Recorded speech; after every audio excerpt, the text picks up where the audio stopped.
Selasa 30 April dini hari tadi, tepatnya pada pukul 1.30 waktu Indonesia Tengah, Pusat Vulkanologi dan Mitigasi Bencana Geologi menyebutkan status Gunung Ruang dinaikkan dari level 3 atau siaga menjadi level 4 atau awas.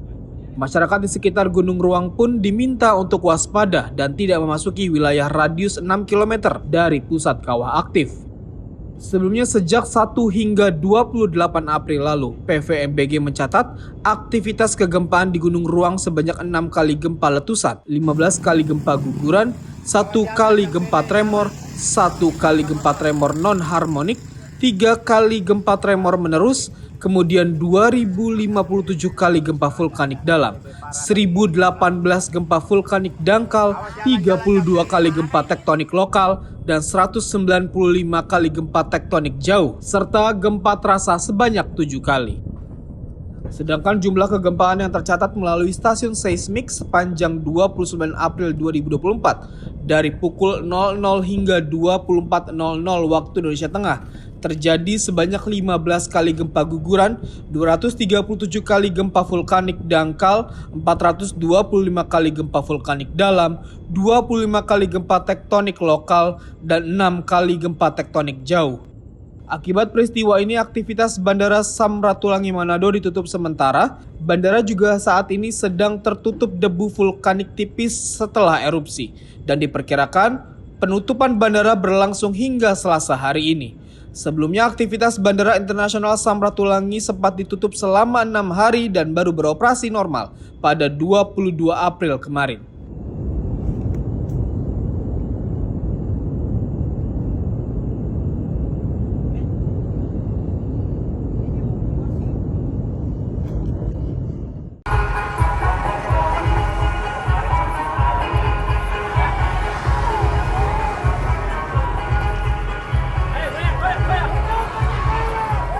Rabu 1 Mei kemarin, ribuan buruh yang ikut aksi May Day 2024 di Patung Kuda Arjuna Wijaya, Jakarta Pusat menuntut kenaikan upah dari 5,2 juta rupiah menjadi 7 juta rupiah. Angka ini pun dianggap ideal untuk kesejahteraan buruh. Upah buruh Indonesia hanya lebih baik dari Laos, Kamboja, dan lebih rendah dari Vietnam. Ada dua tuntutan utama yang menjadi fokus di demo buruh May Day ini.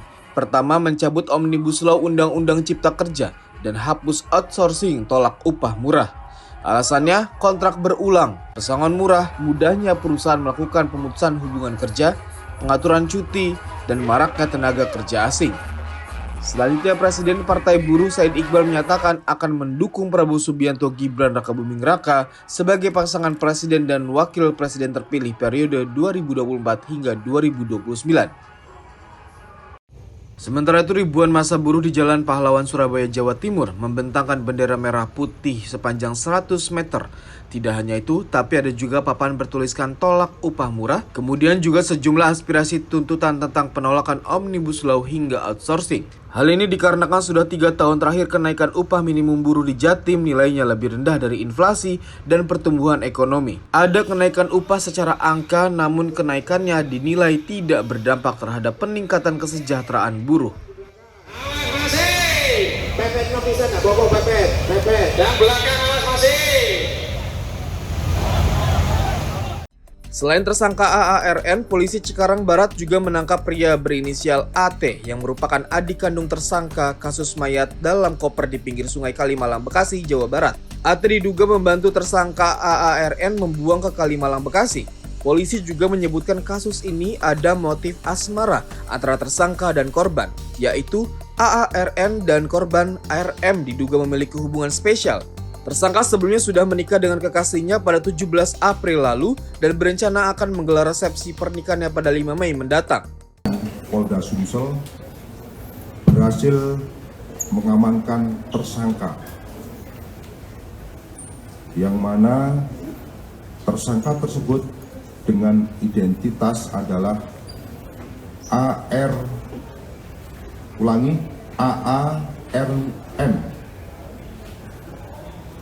Kemudian tersangka yang kedua adalah AT. Adapun peran daripada AARN yang merupakan tersangka utama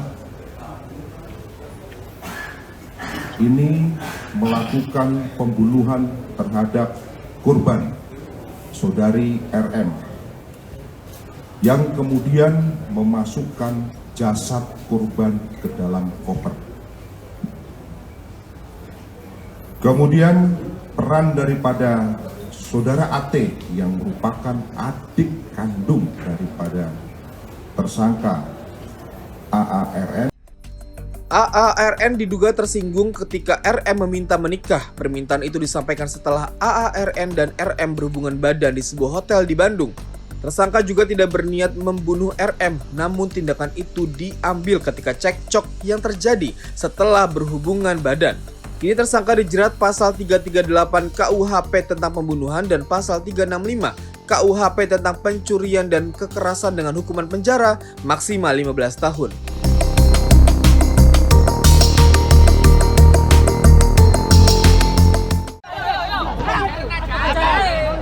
Senin 29 April kemarin, copet beraksi di tengah nonton bareng Piala Asia U23 2024 Indonesia versus Uzbekistan di Taman Surya, Surabaya. Aksi itu dipergoki dan digagalkan oleh petugas Satpol PP.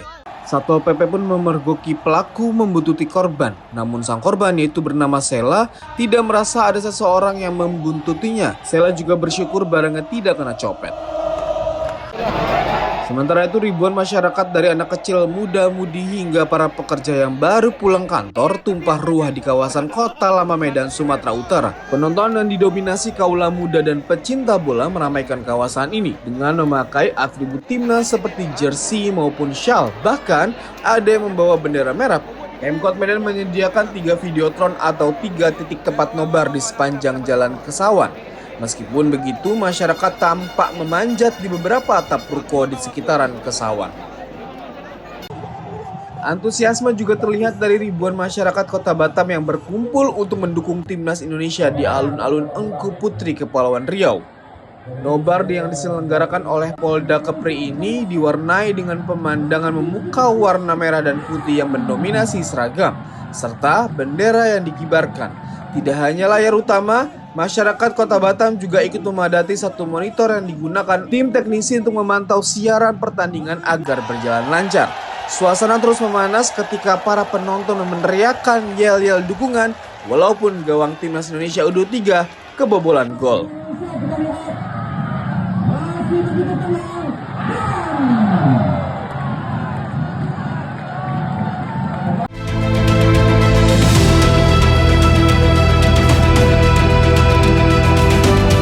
Kamis 2 Mei pagi tadi, Wali Kota Surabaya Eri Cahyadi dan Wakil Wali Kota Armuji mendaftarkan diri sebagai bakal calon Wali Kota dan Wakil Wali Kota Surabaya ke DPC PDIP Surabaya. Keduanya pun tampak kompak memakai baju adat khas Surabaya saat mendaftar. Kedatangan Eri dan Armuji ini disambut meriah kader bersama relawan Banteng yang memakai pakaian serba merah. Selanjutnya, Ketua DPC PDIP Kota Surabaya memastikan bahwa pendaftaran untuk Bacawa Wali Surabaya dari PDIP sudah ditutup karena partai berlambang kepala banteng moncong putih ini hanya menyediakan tempat untuk pasangan Eri Armuji. Kompak memakai pakaian adat Surabaya. Ini adalah sebagai simbol kebersamaan kompakan Arek Surabaya yang egaliter, yang berterus terang belak-belakan, karena itu bisa mendorong pembangunan Kota Surabaya yang lebih baik. Nah, sekarang berkas-berkasnya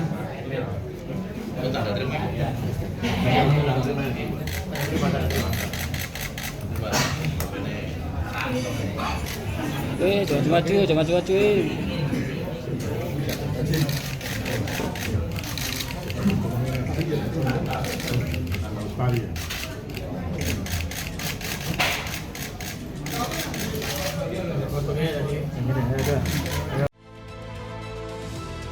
Sementara itu, Eri dan wakilnya Armuji menyebutkan akan langsung bergerak untuk mendaftar ke partai politik lain, salah satunya adalah PKB.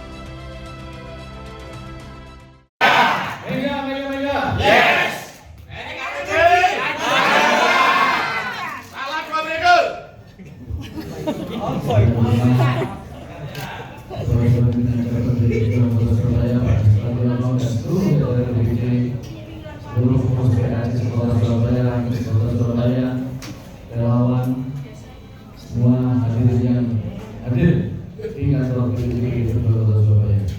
Selama media yang pagi hari ini atau siang hari ini kami pun kegiatan kami mudah-mudahan saya mohon restu, mohon dukungan untuk bisa maju kembali bersama Bapak Arief Cahyadi untuk berkompetisi sebagai calon wali kota dan calon wakil wali kota yang tentunya sekarang akan mengembalikan formulir pendaftaran.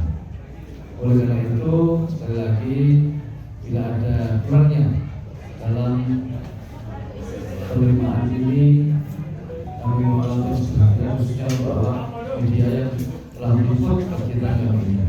Mungkin itu yang saya sampaikan, tidak perlu saya.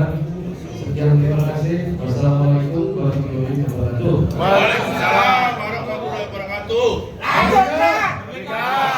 PDI Perjuangan. Mega. Yes. RG.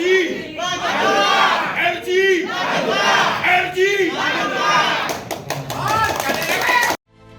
Eri menganggap Surabaya bukan dibangun karena kekuasaan maupun kesombongan, sementara Armuji menegaskan bahwa pihaknya sudah melakukan silaturahmi politik baik itu saat Ramadan maupun setelah Idul Fitri.